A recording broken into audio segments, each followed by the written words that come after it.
আপনি কিছু ঘোষণা করবেন বলেছিলেন, তাই দেখুন গোপাল সময়ে উপস্থিত হয়েছে। নইলে ব্যাটাকে রাজসভায় ত্রিসীমানায় দেখা যেত না। এই শুরু হলো মন্ত্রীর শয়তান। ভুল করছো মন্ত্রী। আমি বেশ কিছুদিন আগেই বলেছিলাম সভার সভাসদরা কে কিরকম কাজ করছে সে ব্যাপারে জিজ্ঞাসা করব। আর তার মধ্যে তুমিও পড়ো। আমি? হ্যাঁ, কেউ বাদ নেই, আমি নিজেও না। মহারাজ, কত কাজ আমাকে করতে হয় সে তো আপনি জানেন। খেটে খেটে রোগা হয়ে গেলাম, তবে আর জিজ্ঞাসা করে লজ্জা দিচ্ছেন কেন? মন্ত্রী এত রোগা যে অনেক লোকের মাঝে চোখে পড়েন না। তেমনি মন্ত্রী অনেক কাজ করেন, তবে সেগুলো আমরা চোখে সেরকম দেখতে পাই না। এই যা। আহ, এখন বাক বিতণ্ডার সময় নয়। প্রজা পালনই হলো রাজধর্ম। আশা করি এখন প্রজারা কৃষ্ণনগরে সুখে শান্তিতেই আছে। তবে ভবিষ্যতে কোনো শত্রুর মোকাবিলা করতে, বিশেষ করে বিদেশি শত্রু হলে আমরা কতটা প্রস্তুত সেটা আমি জানতে চাইবো আমাদের সেনাপতির কাছে। আমি সেনাদের এমন ভাবে সাজিয়ে রাখছি যাতে যে কোনো রকম বিপজ্জনক পরিস্থিতিতে তারা একসঙ্গে ঝাঁপিয়ে পড়তে পারে। যদি আমাদের কোনো সেনা আহত হয় তাহলে সঙ্গে সঙ্গে তাকে যুদ্ধক্ষেত্র থেকে বার করে আনবার জন্য আমাদের কিছু সেনা সব সময় প্রস্তুত থাকবে। বেশ বেশ, এভাবেই প্রস্তুত থাকো। আর জ্যোতিষী, এবার তুমি বলো। মহারাজ, আমার গণনায় আর নতুন কিছু আবিষ্কার করার নেই। কৃষ্ণনগরে যে কোনো বিপদই আসুক না কেন, আপনি সফলভাবে সেই বিপদ কাটিয়ে উঠবেন। তবে তবে কি? তবে গণনায় আমি দেখছি হ্যাঁ, আপনার প্রশাসনের কেউ সর্বদাই নিজের লোভের জন্য আপনার ক্ষতি করার চেষ্টা করছে, তবে সে সফল হবে না। দেখি মহারাজ, আপনি বুঝুন জ্যোতিষী কি সাংঘাতিক কথা বলছেন। জ্যোতিষী কথা আগেও বলেছে মহারাজ, তবে কিনা এই কথাটাতে মন্ত্রী মশাই সব থেকে বেশি চিন্তিত হয়ে পড়েছেন মনে হচ্ছে। কারণ তোমার থেকে এই রাজ্যের প্রতি আমার চিন্তা অনেক বেশি। গোপাল, তোমরা এখন চুপ করো। আমি ওই কথার গুরুত্ব বুঝেছি মন্ত্রী, সেজন্যই তো আমি রাজ্য ছেড়ে এখন কোথাও যাচ্ছি। এবার সভাকবি, তুমি বলো, তুমি কি করেছো? আমি একটা সম্পূর্ণ কবিতা রচনা করেছি। বেশ বেশ বেশ, তা দু চার ছত্র শোনাও দেখি, কি লিখেছো? আজ্ঞে মহারাজ, এক্ষুনি শোনাচ্ছি। যদি সুখে থাকে প্রজা, শান্তি থাকে রাজ্যে, মন্ত্রী শান্তি থাকেন যদি শুধুই মহৎ কার্যে। যদি থাকে মাথার ওপর দয়ালু রাজার হাত, তবেই বুঝবে সবার পেটে রয়েছে গরম ভাত। সাধু, সাধু। বেশ বেশ, এবার বলো দেখি বিজ্ঞানী, তুমি কি আবিষ্কার করেছো? মহারাজ, আমি একটা যুগান্তকারী আবিষ্কার করতে চলেছি। যদি সেটা সম্পূর্ণ হয় তাহলে এই রাজবাড়ির অনেকের খাটনি কমে যাবে। তাই? তা কিরকম? আমি যান্ত্রিক মোটর গাড়ির যন্ত্রাংশের নকশা করেছি। তবে তবে এখনো বাকি আছে কিছুটা। মানে জিনিসটা কিরকম? এটা যন্ত্রচালিত গাড়ি। এই গাড়ি চালাবে যন্ত্র। কোনো গরু, মোষ, ঘোড়া এই গাড়ি চালাতে প্রয়োজন হবে না। বলো কি বিজ্ঞানী, এই যে সত্যি এক ভয়ঙ্কর আবিষ্কার। এরকম একটা গাড়ি হলে মহারাজ আমি আর কোথাও হেঁটে যাব না, বিশেষ করে বাজারে। কোমরে বড় যন্ত্রণা হয় মহারাজ। চেহারার যে অবস্থা হয়েছে বুঝতেই পারছেন।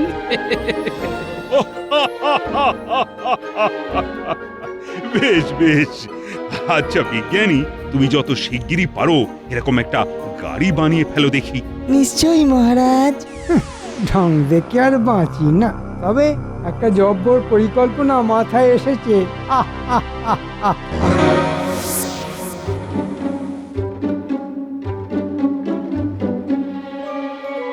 হো, what a surprise! আজকে কৃষ্ণনগরের মন্ত্রী আমাদের ডেরায়।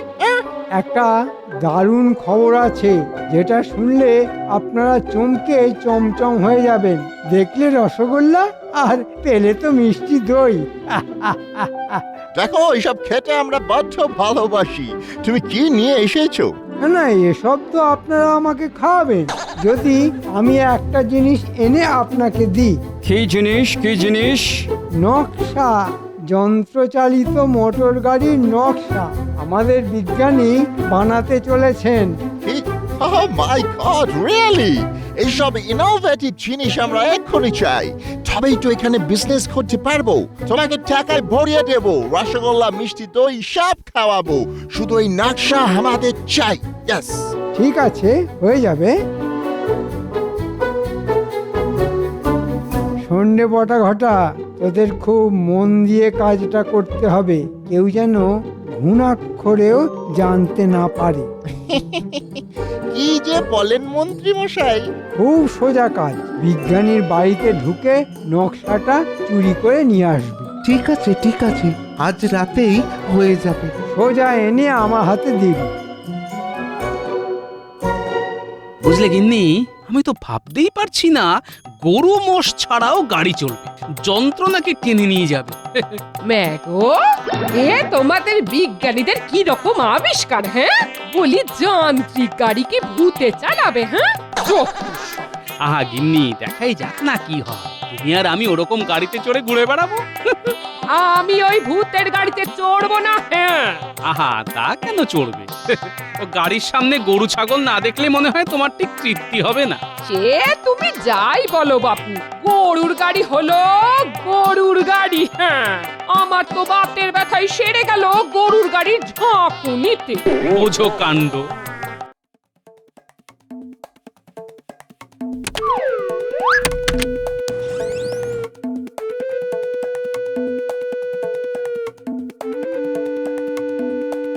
কোথায় নকশা দেখতে পাচ্ছিস?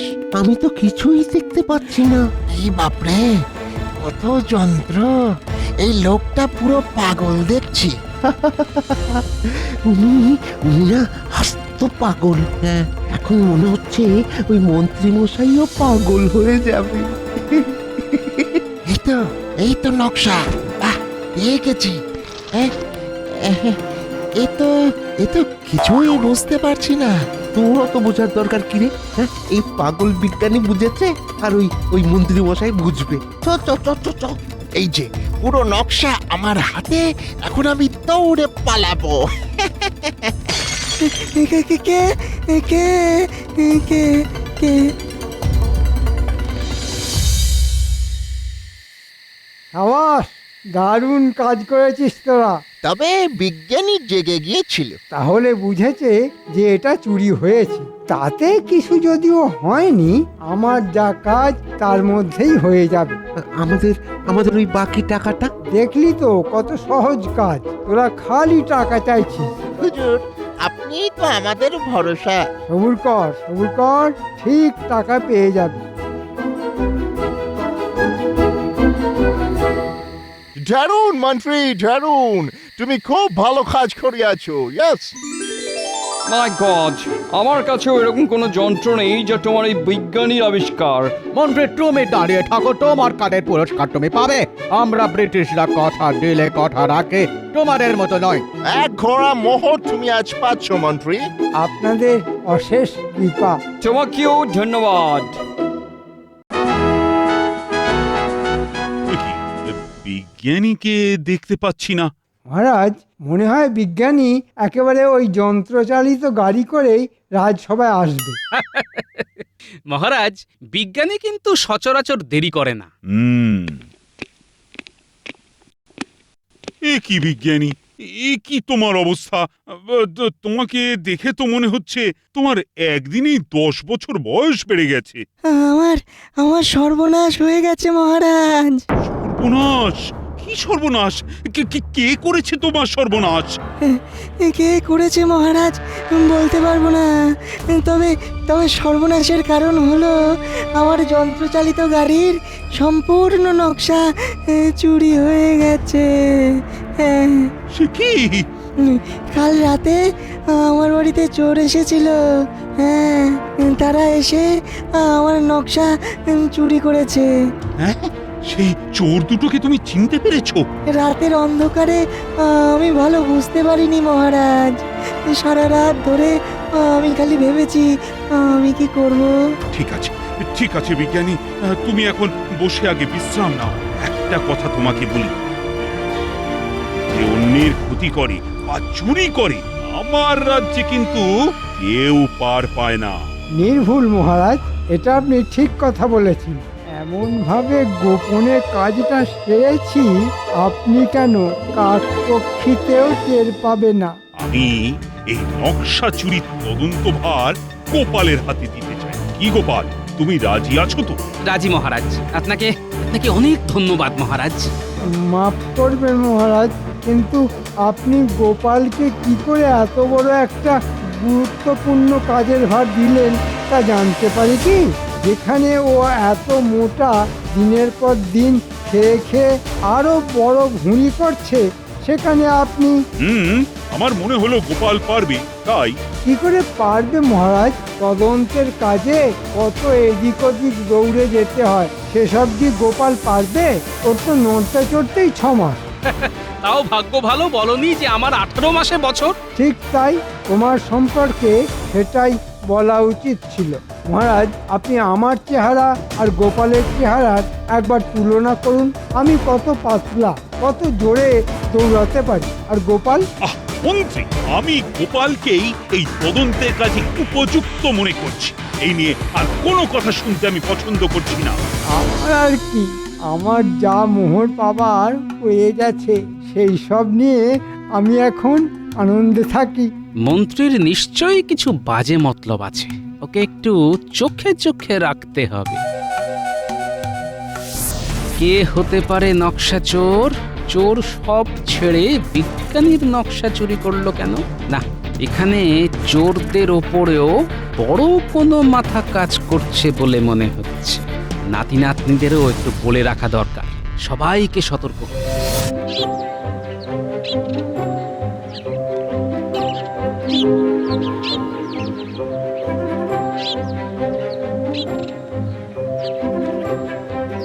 এই তোরা শোন এদিকে শোন, কিছু খাবার দেবার জন্য তোদের ডাক দিইনি, একটা বিশেষ দরকারে ডেকেছি। ও দাদু, কি বলবে বলো তাড়াতাড়ি, আমরা তো এখন খেলছি গো। কোনো সন্দেহজনক লোককে দেখলেই আমাকে খবর দিবে, ঠিক আছে? কেন গো দাদু, এখানে কি সেরকম কেউ ঘুরে বেড়াচ্ছে? আমার তো তাই মনে হয়। সাবধান, চোখ কান খোলা রাখবি, আর কিছু বিপদ বুঝলেই আমাকে খবর দিবি। যে কোনো অচেনা লোক দেখলেই সন্দেহ করবো তো? হ্যাঁ, কোনো অচেনা উটকো লোক দেখলেই খবর, ঠিক আছে?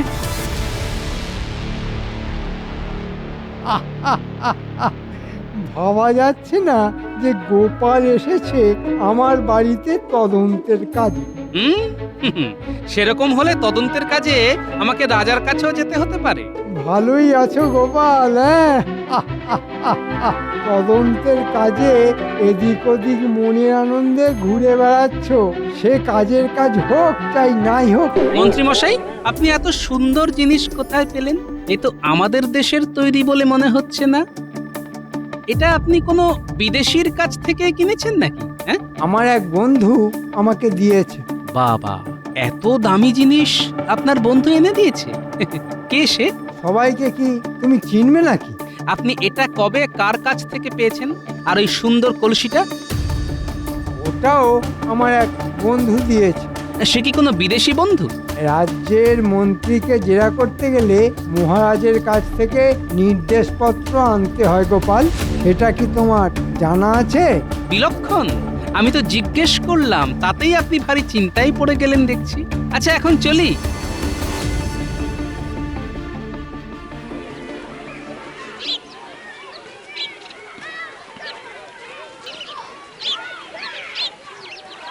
আসুন আসুন আসুন, এই ঘোড়ার গাড়িতে তাড়াতাড়ি পৌঁছে দেবো। আসুন আসুন। এদিকে আসুন, এদিকে আসুন। কোথায় যাবেন? এই গাড়িতে আসুন, এই গাড়িতে। হ্যাঁ হ্যাঁ হ্যাঁ, আসতে যাবে, তবে ভাড়াও খুব কম। এখানে আসুন, এখানে আসুন, কোনো ঘোড়া গরু লাগে না। কোথায় যাবেন? অনেক তাড়াতাড়ি যাবে আমার এই মোটর গাড়ি। চড়ে দেখুন। আমি যাব গঙ্গারামপুর। মাত্র 6 আনা, উঠে পড়ুন, 2 ঘন্টা লাগবে। মাত্র 4 আনা, উঠে পড়ুন, উঠে পড়ুন। আরে উঠে পড়ুন, যেতে যেতে বেলা হয়ে যাবে তো। আপনি এদিকে আসুন, 1 আনা দেবেন। 8 ঘন্টা লাগবে, পৌঁছে দিচ্ছে। হ্যাঁ, মাত্র আধ ঘন্টা আর এত সস্তা। চলো চলো, আমরা সবাই মোটর গাড়িতেই যাব।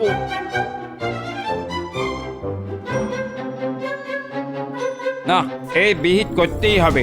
আজ তো ঘোড়াকে দানা পানি খাওয়ানোর টাকাটুকু উঠলো না। সর্বনাশ! হ্যাঁ, ওদের মোটর গাড়ি এইভাবে যদি চলতে থাকে তাহলে তো আমরা না খেতে পেয়ে পথে বসবো। চলো চলো, হ্যাঁ চল, গোপালের কাছে চলো। এই গোপালের কাছে এই চল। একটা সমাধান করতেই হবে। চল চল চল। চলো চলো।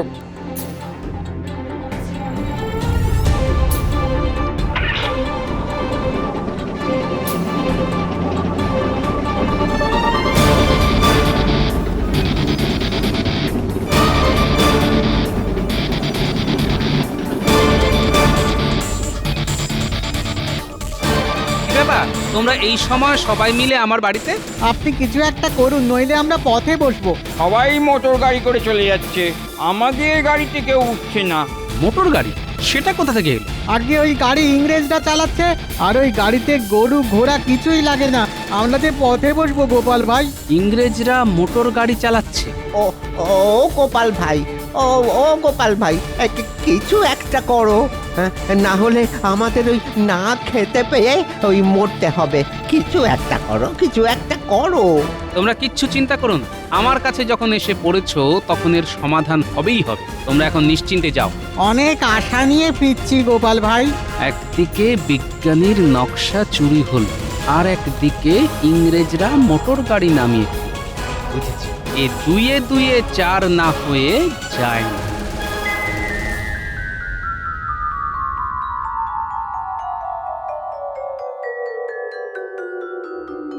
কি বুঝছো বিজ্ঞানী? এ আমার নকশার সাথে হুবহু মিলে যাচ্ছে। এই গাড়ি সেই গাড়ি। হ্যাঁ। আচ্ছা বিজ্ঞানী, তুমি বলেছিলে গাড়ির নকশার এখনো কিছু বাকি আছে। হ্যাঁ, একটা যন্ত্র ঠিকভাবে বসিয়ে উঠতে পারিনি, যার ফলে ওটা যদি একবার খুলে নেওয়া হয় তাহলে গাড়ি সম্পূর্ণ অকেজো হয়ে পড়বে। হ্যাঁ। বাহ বিজ্ঞানী বাহ, রাতের বেলায় আমাদের ওই কাজটি করতে হবে। এই সব গাড়ি আমাদের যা করার খুব শিগগির করতে হবে, কেউ যাতে দেখে না ফেলে।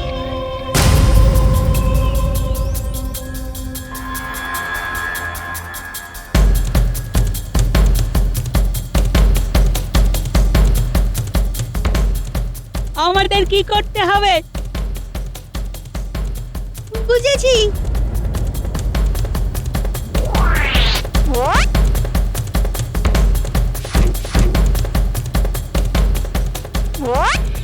সব কটার খোলা হয়ে গেছে। ব্যাস, কাজ শেষ। আর ওরা ওই গাড়ি সারাতে পারবে না। হ্যাঁ। খুব ভালো, চলো এখন এখান থেকে চলে যাওয়া যাক।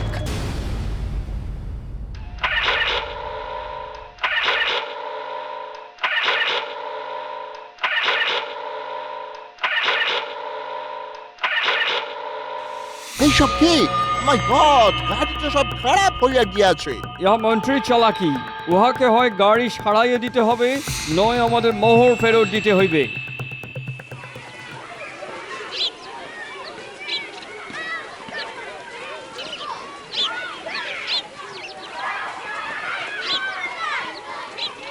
যাব বাবা, আজকে মোটর গাড়ি কোথায় গেল? আর কি করা যাবে, আজকে তাহলে আমাদের গরুর গাড়িতেই যেতে হবে। অগত্যা কি আর করা, আমাদের তো যেতেই হবে।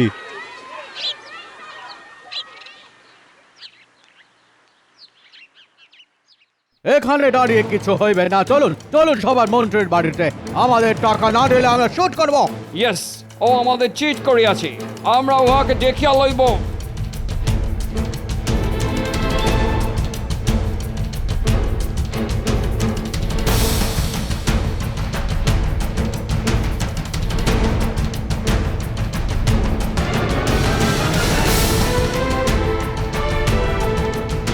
পেরেছে। এরা এখানে কেন? কামান মন্ত্রী, বাইরে আইসো। তুমি চিট করিয়াছো, আমাদের টাকা মোহর ফেরত দাও। চিৎকার করছেন কেন আপনারা? তুমি আমাদের মোহর টাকা ফেরত দাও। মানে এটা কি মগের মূল্য নাকি? হ্যাঁ, আমি সব খরচা করে ফেলেছি। তুমি আমাদের নকশা পুরো দাওনি, আমাদের খারাপ গাড়ি দিয়াছো। তোমরা গাড়ি খারাপ করেছো, আবার আমার কাছ থেকে টাকা চাইছো? কিচ্ছু হবে না। কি হবে না মন্ত্রী? মহারাজের গলা, তিনি এখানে এলেন কি করে? গোপাল এসে আমাকে খবর দিল তুমি ইংরেজদের গাড়ির নকশা দিয়েছো। না মানে না, মানে রাজা, তোমার মন্ত্রী আমাদের মোটর গাড়ির নকশা দিয়েছিল, আমরা তার জন্য মন্ত্রীকে 1 কলসি মোহর দিয়েছি। বাহ, চমৎকার। তাহলে আমার ঘর থেকে হ্যাঁ, মন্ত্রী চুরি করিয়েছিল ছিচকে চোর দিয়ে। কিন্তু তোমার মন্ত্রী এখন আমাদের টাকা ফেরত দিচ্ছে না। কি মন্ত্রী মশাই, সব হজম করে ফেলেছেন তো? মন্ত্রী, তোমাকে আমি শুলে চড়াবো। তবে রে, পালাহিম, কোথায় পালা? আমি তোমাকে গান দিয়ে শুট করিব। ওরে বাবা রে, ও ও কি আছো, কি আছো, বাঁচাও, দাঁড়াও মন্ত্রী, বাঁচাও, কি আছো, বাঁচাও। আরে দাঁড়াও, কি হলো? আয় পালাবে, দাঁড়াও, দাঁড়াও। বিজ্ঞানী, এই যে তোমার নকশা, কিন্তু ওই গাড়িগুলোর কি হবে সেটাই ভাবছি। পড়ে থাক, আমি যেদিন সম্পূর্ণ বানিয়ে উঠতে পারবো সেদিনই সার্থকতা পাবে মোটর গাড়ি। তবে এই গাড়ি বাণিজ্যের জন্য হবে না। ঠিক, তাহলে অত গরু আর ঘোড়ার আর তাদের মালিকদের কি হবে? ওদেরও তো বাঁচাতে হবে, তাই না? ঠিক বলেছো গোপাল, চলো সবাই রাজসভার দিকে যাই। মহারাজ মন্ত্রীকে বেঁধে নিয়ে এলো বলে